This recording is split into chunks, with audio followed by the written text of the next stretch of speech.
हाँ जी, करें शुरू। बोलो श्री प्राणनाथ प्यारे की जय, बोलो श्री सतगुरु महाराज की जय। प्राणाधार सुंदर साथ जी, आज हमारे सतगुरु साहब का, हमारे जागनी रतन साहब का जागनी महोत्सव है सुंदर साथ जी। और इसकी इससे बड़ी बधाई क्या हो सकती है कि आज के दिन उनके सभी लाडले सुंदर साथ एक रूप, एक रस, एक दिल होकर अपने हादी का गुणगान कर रहे हैं, शुक्राना बजा रहे हैं सुंदर साथ जी। बहुत अच्छा लग रहा होगा मेरे सतगुरु महाराज को कि उनके आध्यात्मिक गुलशन के सभी पुष्प रूपी सुंदर साथ आज इस प्रकार एक रूप होकर आध्यात्मिक गुलशन की शोभा बन रहे हैं सुंदर साथ जी। हमारे सतगुरु महाराज ने हमारे समाज को क्या दिया, हमें क्या दिया, क्या सिद्धांत दिए, क्या उनकी नियामतें हुई, इसके बारे में सुंदर साथ बहुत बोल चुके हैं। उसको दोहराने का कोई मतलब नहीं है, क्योंकि जो उन्होंने समाज को दिया उसका तो बखान फिर भी जरूरी है। उन्होंने जो हमें दिया है उसका बखान नहीं करना है, आत्मंथन करना है कि जो एहसान उन्होंने हम पर किए हैं उसका कर्जा हम कैसे चुकाएंगे। तो उसका भी एक ही रास्ता बताया गया है कि हमें हादी के कदम पर कदम धरना है। अभी सचिन जी एक भाव पेश कर रहे थे कि धर्मवीर हैं जागनी रतन सरकार। मैं सिर्फ इस विषय पर 2 मिनट बोलूंगा सुंदर साहब जी। पूज्य सरकार साहब से पहले अनेकों परमहंस हुए हैं जिनकी अद्भुत जागनी लीला रही, अद्भुत रहनी रही, अद्भुत व्यवहार रहा, अद्भुत कुर्बानियां रही। लेकिन धर्मवीर जागनी रतन की शोभा ये सिर्फ पूज्य सरकार साहब को ही धामधनी ने बख्शी है। विचारणीय विषय सुंदर साहब जी। पूज्य सरकार साहब की जागनी लीला का थोड़ा सा विश्लेषण कर लीजिए और आप खुद ही मान जाएंगे कि उनकी जागनी लीला श्री जी साहिब जी की जागनी लीला से पूरी तरह प्रेरित रही। क्योंकि जागनी स्वरूप तो स्वयं सदगुरु महाराज श्री जी साहेब जी हैं, प्राणनाथ जी हैं, वही जागनी स्वरूप हैं। और वो जागनी स्वरूप जब उन्होंने पूज्य सरकार साहब के आत्म को अंगीकार किया तब वो बने जागनी रतन सुंदर साहब जी। श्री जी साहब जी की जो जागनी लीला का जो आरंभिक अध्याय रहा, सूरत तक समझ लीजिए, उसमें उन्हें कितना विरोध सहना पड़ा सुंदर साहब जी। बिहारी जी का भी विरोध बहुत सहना पड़ा। ठीक उसी प्रकार परमहंस बड़े महाराज जी के हुक्म से जब पूज्य सरकार साहब ने अपनी जागनी लीला, अपनी जागनी सेवा प्रारंभ की तो उन्हें शुरुआत में बहुत विरोध सहना पड़ा सुंदर साहब जी। सुंदर साहब साक्षी हैं, समाज के हर वर्ग ने उनका विरोध किया सुंदर साहब जी। अब आइए श्री जी साहेब जी की जागनी लीला का टर्निंग पॉइंट कब आया? मेड़ता में, जब अक्षर की आत्म मिली, महामती जी की 5 शक्तियां पूर्ण हुई, श्री जी साहेब बन गए और फिर वेद कतेब को एक करते हुए उन्होंने जागनी का डंका बजाया। पूज्य सरकार साहब की जागनी लीला में टर्निंग पॉइंट कब आया? श्री 5 पद्मावतीपुरी धाम में श्री प्राणनाथ जी के हुक्म से जब श्री कुलजम स्वरूप साहब उनके अंदर समाहित हुआ, वो टर्निंग पॉइंट हुआ।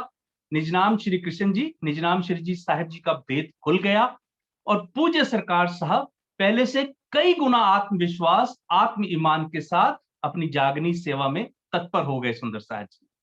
अब आइए श्री जी साहब जी की जागनी लीला अंतिम स्वर्णिम अध्याय श्री 5 पद्मावतीपुरी धाम का, जब उन्होंने निज बुद्ध की मार्फती लीला पूरी तरह सुंदर साथ को खोल दी और सुंदर साथ का ध्यान सिर्फ परम धाम के 25 पक्षों में युगल स्वरूप के शोभा श्रृंगार में केंद्रित किया। पूज्य सरकार साहब की जागनी लीला का जो अंतिम अध्याय रहा उसमें भी उन्होंने यही किया सुंदर साथ जी। सुंदर साथ का ध्यान परमधाम की चर्चनी, परमधाम की चितवन, युगल स्वरूप के शोभा श्रृंगार में केंद्रित करके हमें मार्फत की अंतिम अवस्था तक पहुंचा दिया सुंदर साथ जी। इसीलिए ही पूज्य सरकार साहब आज जागनी रतन है। और धर्मवीर क्यों है सुंदर साहब जी? अमीरुल मोमिन महाराजा छत्रसाल जी को सबसे पहले धर्मवीर की शोभा धामधनी ने स्वयं बख्शी थी, क्योंकि उन्होंने धर्म की रक्षा की थी। और वर्तमान समय में ये जो समय चल रहा है इसमें पूज्य सरकार साहब ने धर्म की रक्षा की। आप सबको शायद वो प्रसंग याद होगा, एक समय ऐसे आया था कुछ कुछ समय पहले, शायद 25-30 साल पहले, जब कुलजम स्वरूप साहब पर मुसलमानों की तरफ से केस किया गया था कि इसमें कुरान की आयतें हैं और यह जो धर्म ग्रंथ है ये हिंदुओं का नहीं हमारा है। और कोर्ट ने इस दलील को मानते हुए श्री कुलजम स्वरूप साहब को जब्त करने का आदेश दे दिया था। और हमारे सभी प्रमुख स्थान, श्री 5 पद्मावतीपुरी धाम भी उसमें शामिल है, वो सब इस प्रॉब्लम का कोई सॉल्यूशन नहीं निकाल पा रहे थे। तब सब ने पूज्य सरकार साहब को याद किया और तब पूज्य सरकार साहब ने ही अपनी आत्म सेवा से, अपनी आत्म लगन से, अपनी आत्म कुर्बानी से वो केस जितवाया, क्योंकि उनके अंदर धामधनी स्वयं विराजमान थे, आज भी हैं सुंदर साथ जी। और इसीलिए आज का समाज उन्हें धर्मवीर जागनी रतन के नाम से जानता है सुंदर साथ जी। अब समय बहुत हो रहा है, इसलिए मैं अब सारी औपचारिकता बंद कर रहा हूं, लेकिन एक औपचारिकता मैं अवश्य करूंगा। मैं छोटी सी भावांजलि पूज्य सरकार साहब के चरणों में अवश्य पेश करूंगा सुंदर साथ जी, क्योंकि यह भावांजलि मेरी व्यक्तिगत नहीं है, कि हम सभी सुंदर साथ की भावांजलि है, जिन्हें पूज्य सरकार साहब ने अपने श्री चरणों का निज सुख दिया, अपने सानिध्य का निज आनंद दिया। और यह जो भावांजलि है सुंदर साथ जी, श्री बीतक साहब से प्रेरित है, जो श्री इंद्रावती जी ने सदगुरु धनी श्री देवचंद्र जी को समर्पित की थी। सिर्फ 1 मिनट।